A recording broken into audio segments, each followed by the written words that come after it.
Kebab ஆடிஷனில் வந்து pass பண்ணதுக்கப்புறம் வேறு என்னென்ன விஷயங்கள் வந்து பண்ணணுன்றதை பற்றி ஸ்டெப் பை ஸ்டெப்பாக வந்து பார்ப்போம். இந்த கண்டென்ட் வந்து நம்ம ஒரு இங்கிலீஷ் சேனல்லேருந்து வந்து எடுத்து வந்து போடுற ஒரு கண்டென்ட்டு. நம்ம சப்ஸ்கிரைபரில் வந்து ஒரு பாப்பா வந்து கேட்டிருந்தாங்க, இந்த சேனல்லேருந்து வந்து எடுத்து போடுங்க சிஸ்டர் அப்படின்ட்டு. ஃபர்ஸ்ட் வந்து நீங்கள் வந்து உங்கள் பேரண்ட்ஸ் வந்து கன்வின்ஸ் பண்ணுறது தான் வந்து ரொம்ப இம்பார்ட்டன்ட், அப்புறம் ஒரு க்ரூஷியலான ஒரு ஸ்டெப்.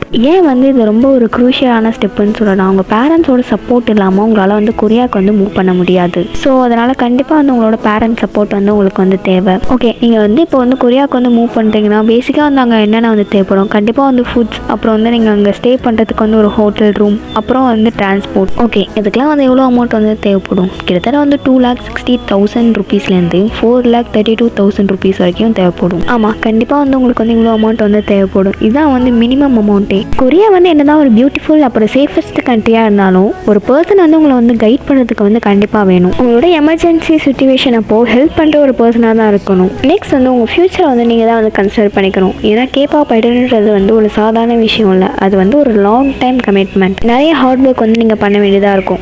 ஸோ மென்டலி அப்புறம் எமோஷ்னலி வந்து ஒரு பர்சன் வந்து உங்களுக்கு தேவைப்படும். யார் அந்த பர்சன்? கண்டிப்பாக உங்களோட பேரண்ட்ஸ் தான். உங்கள் பேரண்ட்ஸ்கிட்ட வந்து நீங்கள் பெர்மிஷன் கேட்குறது வந்து ஒரு ஃபார்மாலிட்டி கிடையாது, அது வந்து ஒரு நெசசரியான ஒரு ஸ்டெப். நெக்ஸ்ட் வந்து நீங்கள் ஆடிஷனில் வந்து பாஸ் ஆனதுக்கப்புறம் உங்கள் பட்ஜெட்டை வந்து நீங்கள் வந்து ஃபிக்ஸ் பண்ணிக்கோங்க. கம்பெனியே வந்து எல்லாத்துக்கும் வந்து பே பண்ணுவாங்கன்ட்டு வந்து நினைக்காதீங்க.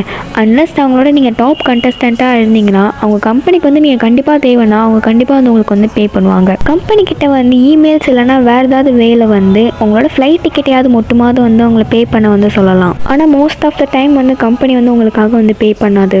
ஏன் வந்து அவங்க உங்களுக்காக வந்து பே பண்ண மாட்டாங்கன்னா, ஏன்னா அங்கே நிறைய கண்டஸ்டன்ட் வந்து இருப்பாங்க. அது மட்டும் இல்லாமல் சப்போஸ் வந்து நீங்கள் செகண்ட் ரவுண்ட் ஆடிஷனில் வந்து ஃபெயில் ஆகிட்டிங்கன்னா அவங்களுக்கு எப்படி வந்து நீங்கள் வந்து மணி வந்து ரிட்டர்ன் பண்ணுவீங்க? கொரியாவிலேருந்து இந்தியாவுக்கு வரதுக்கு வந்து ஃப்ளைட் டிக்கெட் உங்களால் எப்படி அரேஞ்ச் பண்ண முடியும்? இன்னும் கூட வந்து விசாவை பற்றி நான் எதுவுமே வந்து சொல்லலை.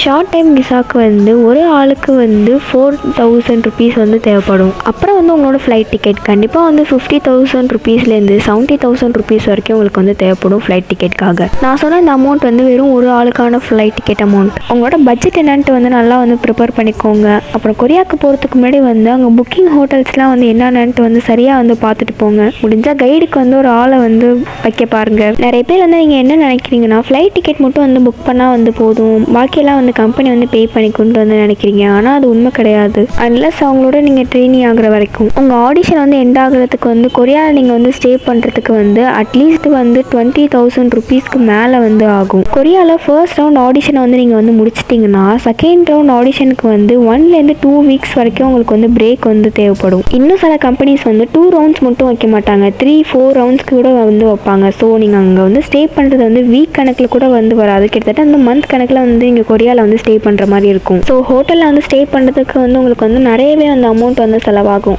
ஸோ உங்களோட ஸ்மார்ட் மூவ் என்னன்னா 1 monthக்கு வந்து ஹவுஸ் இல்லைனா வந்து அப்பார்ட்மெண்ட்டை வந்து ரெண்ட்டுக்கு வந்து எடுத்துக்கோங்க. இந்த மாதிரி நீங்கள் வந்து பண்ணுறதுனால உங்களுக்கு வந்து நிறையவே வந்து மணி வந்து நீங்கள் வந்து சேவ் பண்ணலாம். இன்னும் கூட வந்து ஏன் வந்து கம்பெனிஸ் வந்து உங்களுக்காக வந்து எதுவுமே வந்து பே பண்ணலன்னா அவங்களோட கண்டஸ்டன்ட் தான். நீங்கள் இப்போ வரைக்குமே அவங்களோட எல்லா ரவுண்ட் ஆடிஷனில் வந்து பாஸ் பண்ணிவிட்டு உங்களோட கேபாப் ட்ரெயினியாக மட்டும் நீங்கள் போயிட்டீங்கன்னா அவங்க எல்லா விஷயத்துக்குமே வந்து உங்களுக்காக வந்து பே பண்ண ஆரம்பிச்சிருவாங்க. நெக்ஸ்ட் வந்து உங்களோட விசா வந்து நீங்கள் டூரிஸ்ட் விசா வந்து எடுத்துக்கிட்டிங்கன்னா அவங்க கண்டஸ்டண்ட்டாக இருந்து நீங்கள் செகண்ட் ரவுண்ட் ஆடிஷனில் வந்து ஃபெயில் ஆகிட்டிங்கன்னா அங்கேருந்து திருப்பி இந்தியாவுக்கு வரத்துக்கு உங்களுக்கு வந்து ரொம்ப ஈஸியாக வந்து இருக்கும். நெக்ஸ்ட் வந்து ஃபேமிலி விசிட் விசா. இந்த விசா வந்து 90 days வரைக்கும் வந்து இருக்கும். நீங்கள் மட்டும் அவங்களோட ட்ரெயினி ஆகிட்டிங்கன்னா அவங்களே வந்து உங்களுக்காக வந்து லாங் டைம் விசா வந்து அவங்களே வந்து ரெடி பண்ணிவிடுவாங்க. 5 yearsக்கு மேலே வந்து நீங்கள் கொரியாவில் வந்து ஸ்டே பண்ணிட்டீங்கன்னா உங்களுக்கு வந்து கொரியன் சிட்டிசன்ஷிப் வந்து தந்துடுவாங்க. விசா வந்து நீங்கள் கண்டினியூ பண்ண போகிறதா இருந்தீங்கன்னா கம்பெனியை வந்து உங்களுக்காக வந்து பே பண்ணிவிடுவாங்க. ஆடிஷனில் வந்து நீங்கள் வந்து பாஸ் பண்ணதுக்கப்புறம் இமீடியட்டாக வந்து உங்களை வந்து ட்ரெயினி ரூமுக்கு வந்து அவங்கள வந்து அனுப்பிச்சிருவாங்க. ஸோ அங்கே போகிறதுக்கு முன்னாடி உங்களுக்கு வந்து என்னென்ன திங்ஸ்லாம் வந்து நீங்கள் வந்து பேக் பண்ணணும். கொரியன் கல்ச்சருக்கு வந்து மேட்ச் ஆகுற மாதிரி சில கிளாத்ஸ் வந்து வாங்கிக்கோங்க. சப்போஸ் நீங்கள் அங்கே போய் வந்து வாங்கினதா இருந்தீங்கன்னா அங்கே ரொம்பவே வந்து எக்ஸ்பென்சிவாக வந்து இருக்கும். ஸோ இங்கேயே வந்து நீங்கள் சில கிளாத்ஸ் வந்து எடுத்து வச்சுக்கோங்க.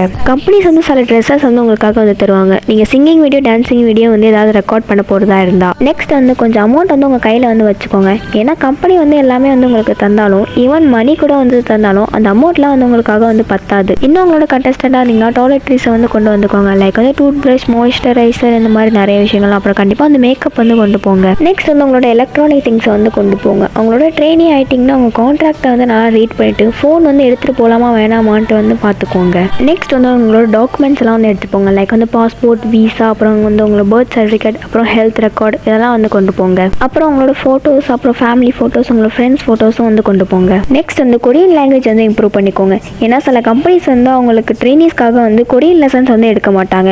ஏன்னா அங்கே நான் கொரியன்ஸ் வந்து கம்மியாக இருக்கிறதுனால. ஏன்னா நிறைய ஐடல்ஸ் வந்து இன்டர்வியூவில் வந்து சொல்லியிருக்காங்க கொரியன் லாங்குவேஜ் வந்து அவங்களே வந்து கற்றுக்கிட்டாங்கன்ட்டு. ஆனால் இப்போ உள்ள நிறைய கம்பெனிஸ் வந்து கண்டிப்பாக அந்த கொரியன் லெசன்ஸ் வந்து எடுப்பாங்கன்னு நினைக்கிறேன். ஏன்னா வந்து நிறைய நான் கொரியன் ட்ரெயினிஸ் இருக்கிறதுனால. நெக்ஸ்ட் வந்து உங்களோட பப்ளிக் ஸ்பீக்கிங் வந்து இம்ப்ரூவ் பண்ணிக்கோங்க. ஏன்னா ஜேர்னலிஸ்ட் அப்புறம் ஃபேன்ஸ் கிட்ட வந்து பேசும்போது வந்து ஈஸியாக இருக்கும். நெக்ஸ்ட் வந்து உங்கள் கல்ச்சர் வந்து நீங்கள் வந்து நல்லா லேர்ன் பண்ணிக்கோங்க. சப்போஸ் நீங்கள் வந்து ஏதாவது வந்து தப்பாக பண்ணிட்டீங்கன்னா அதை வந்து ரூடாகவும் அப்புறம் டிஸ்ரெஸ்பெக்டாகவும் வந்து அவங்க வந்து எடுத்துப்பாங்க. நெக்ஸ்ட் வந்து உங்களோட டீம் ஒர்க் தான் ரொம்ப ரொம்ப ஒரு இம்பார்ட்டண்டான ஒரு விஷயம். மற்ற மெம்பர்ஸ்க்கு வந்து நீங்கள் கண்டிப்பாக வந்து லாயலாகவும் ட்ரஸ்டபிள் பர்சனாகவும் வந்து நீங்கள் வந்து இருக்கணும். அப்புறம் வந்து நிறைய வந்து உங்களுக்கு வந்து சப்போர்ட்டிவ் வேர்ட்ஸ்லாம் வந்து நீங்களும் வந்து தரணும்.